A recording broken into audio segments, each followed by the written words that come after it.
Hello, I'm Dr. Craig Childress. I'm a clinical psychologist in Pasadena, California. I specialize in working with ADHD spectrum issues, angry oppositional children, parenting issues, and family relationship problems. And today I'm going to talk with you about how to discipline a child who doesn't listen. Now, the phrase "a child who doesn't listen" is a euphemism typically for a child who's passively disobedient. It's typically not a listening problem, it's an obedience problem. And that puts it in the domain of authority. The child is to some degree challenging your authority as a parent. And when that happens, what we need to do is respond with calm and confident authority. In doing that, one of the things to understand about the authority system is every time you ask the child to do something and they do it, you gain an authority point. Every time you ask a child to do something and they don't do it, you lose an authority point. And so one of the first things to understand is if you've asked the child to do something and they're not doing it, stop asking. You'll be losing authority every time you continually ask the child to do it.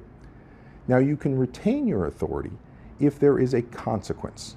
If there is some form of a consequence for their not being obedient with what you've just asked, then you retain your authority.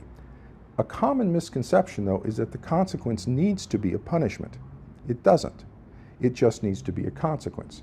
So if I've asked a child to, stand up and put their shoes on, and the child continues to play with their Legos, I can walk over, put my hand on the child's shoulder and say, "Michael, what's going on? I just asked you to pick up your Legos and you're just kind of sitting here." That's a consequence. I've maintained my authority. I've acknowledged the child isn't doing what I've asked, and I've intervened to do something about it. And so the consequences don't necessarily need to be punishments.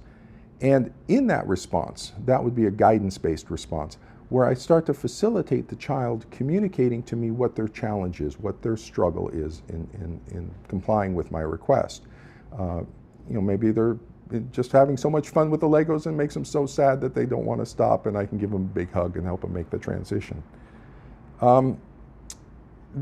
The other thing to recognize about the use of the authority system is that punishments aren't always an effective way to teach. We often try to use punishments as a teaching mechanism, hoping that the child will somehow learn that next time they're going to get punished and so do that and comply with us the next time. That typically doesn't work unless the punishments are pretty severe. Mild punishments, timeout, taking away a toy or something, typically don't motivate the child next time. For the most part, if we want to teach the child. Get involved, teach them about social consequences, teach them about what they should be doing, and help them navigate through the situation. That's the difference between authority-based interventions and guidance-based interventions. And in general, what's helpful in parenting all children is to maintain a positive emotional tone, particularly with authority. Calm and confident authority with a positive emotional tone. Thank you very much. If you'd like to learn more about this or other issues, you can visit my website.